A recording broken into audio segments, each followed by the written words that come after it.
Hello everyone, welcome to விஷயம். நமக்கு ராஜானாவே ஞாபகம் வருது. இந்த பிரிட்டிஷ் காலத்துக்கு முன்னாடி நம்ம இந்தியாவை ஆட்சி செஞ்சவங்க தான் ஞாபகம் வருவாங்க. லைக் சேரா, சோலா, அவுரங்கசீப்ல தான் ஞாபகம் வருவாங்க. பட் மாடர்ன் டே வரைக்கும் ஒரு ராஜா வந்து வாழ்ந்துருந்தாருங்க. அவரு எப்போ இறந்தாரு பார்த்தீங்கன்னா 2020 தான் இறந்திருக்காரு. ஈவன் நாட்டுக்கே முக்கியமான கான்ஸ்டியூஷனும் அவர் தான் வந்து ஃப்ரேம் பண்ணியிருக்காரு.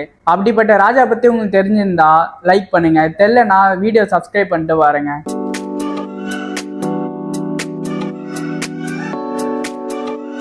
இன்னும் மிகப்பெரிய கண்ட்ரியான சவுதி அரேபியா, கத்தார், குவைத், ஓமான்லாம் வந்து இன்னும் கிங்ஸ் தான் வந்து ரூல் பண்ணிட்டு இருக்காங்க.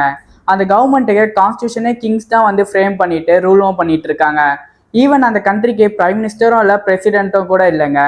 அப்படிப்பட்ட ஒரு பெரிய கிங்கு, ஒரு நாட்டே வந்து மாடர்னைசேஷன் ஆகின கிங்கை பற்றி தான் பார்க்க போகிறோம். அது எந்த நாடுன்னு பார்த்தீங்கன்னா ஓமன் பற்றி தாங்க. ஆக்சுவலாக ஓமனை 16th செஞ்சுரியில் யார் வந்து ரூல் பண்ணியிருந்தாங்க பார்த்தீங்கன்னா இந்த போர்ச்சுகீஸ் தான் வந்து ரூல்லாம் பண்ணியிருந்தாங்க. தென் யூஎஸ் வந்து 90s வந்து கேப்சர் பண்ணி ரூல் பண்ணியிருந்தாங்க. ஓமனை ஏன் இத்தனை பேர் ரூல் பண்ணியிருந்தாங்க பார்த்தீங்கன்னா, Oman is well known for copper mining. அது மட்டும் இல்லாமல் மினரல்ஸ் ராக்ஸ்லாம் வந்து ஓமன்ல வந்து நிறையாவே இருந்தது. ஸோ யூஎஸ் வந்து டில் 1932 வந்து ஓமன்ல இருந்த நிறைய ராக்ஸ் அண்ட் காப்பர் மைன்ஸ்லாம் வந்து அவங்க நாட்டுக்கு வந்து எடுத்துகிட்டு போயிருந்தாங்க. 1932 சரி நம்ம திருப்பி கிங் கிட்டே கொடுத்துடலாம் சொல்லிட்டு பின் தைமூர் கிட்டே கொடுக்குறாரு. 1932 to 1970 வந்து கிங் தைமூர் தான் வந்து ஓமனை ரூல் பண்ணுறாரு. அவர் வந்து ஓமனை வந்து அன்டெவலப்ட் கண்ட்ரியாக வச்சிருக்காரு. லைக் நிறைய நாட்டுக்கு ஓமன் ஒரு கண்ட்ரி இருக்கிறதே தெரியாமல் காரணம் கிங் தைமூர்னால தான். அது மட்டும் இல்லாமல் கிங் தைமூர் தன்னோட சொந்த சிட்டிசன்ஸ்க்கே ப்ராப்பரான எஜுகேஷன் அண்ட் ஹெல்த் கேர் வந்து கொடுக்காம இருந்தார். கேர்ள்ஸுக்கு வந்து மோர் ரெஸ்ட்ரிக்ஷன் வச்சிருந்தாரு. லைக் வந்து அவங்க வந்து கார் ஓட்ட வந்து அலோவ் பண்ணல, அவங்க வந்து ஜாபுக்கு போகிறதுக்கு கூட அலோவ் பண்ணல. இதனாலே ஓமன் சிட்டிசன்ஸ்க்கே கிங் தைமூர் மேலே ரொம்ப கோவம் வந்தது. கிங் தைமூருக்கு 1940 ஒரு குழந்தை பிறக்கிறது. அவர் பேர் தான் வந்து காபூஸ். காபூஸை சின்ன வயசுலேருந்தே கிங் தைமூர் வந்து யூகேல படிக்க வைக்கிறாரு. காபூஸ்க்கு சின்ன வயசுலேருந்தே மிலிட்ரி மேலே இருந்த காரணத்தினாலே ராயல் மிலிட்ரி ஆஃப் யூகேல வந்து 1962 சேர்றாரு.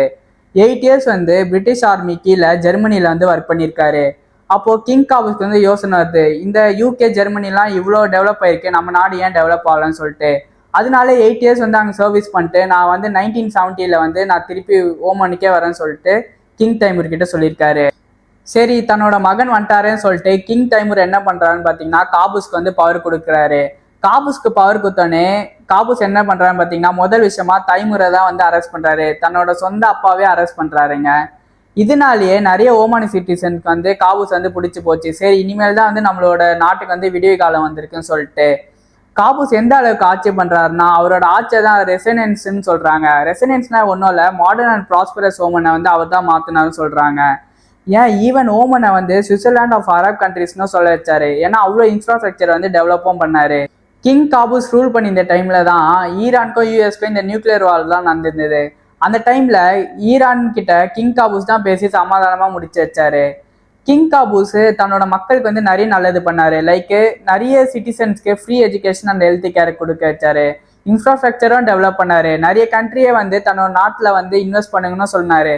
அவர் டைம்ல தான் வந்து இந்த oil and gas in Oman வந்து கொடி கட்டி பறந்துச்சுங்க. அது மட்டும் இல்லாமல் கேர்ள்ஸ் மேலே போட்டு இந்த ரெஸ்ட்ரிக்ஷன் லைக் கார் ஓட்டக்கூடாதுன்னு சொல்லியிருந்தாங்க, அதெல்லாம் கொஞ்சம் கொஞ்சமாக எடுத்து அவங்களுக்கும் வந்து ஒர்க்குக்கும் போக வச்சாரு. King Qaboos even Indian army கூட சேர்ந்து தன்னோட டிஃபென்ஸ் சிஸ்டமே வந்து இம்ப்ரூவ் பண்ணாருங்க. அது மட்டும் இல்லாமல் கிங் காபூஸ் என்னைக்கு ஆட்சிக்கு வந்தாருன்னு பார்த்தீங்கன்னா நவம்பர் 18 தாங்க. அன்னிலேருந்து ஒரு வருஷமும் ஓமானில் வந்து நவம்பர் 18 வந்து நேஷனல் டே ஆஃப் ஓமன் வந்து கொண்டாடுறாங்க. அது வந்து இன்னைக்கு தான். ஈவன் எங்கள் ஆஃபீஸில் கூட எப்படி கொண்டாடுறாங்கன்னு சொல்லி பாருங்க.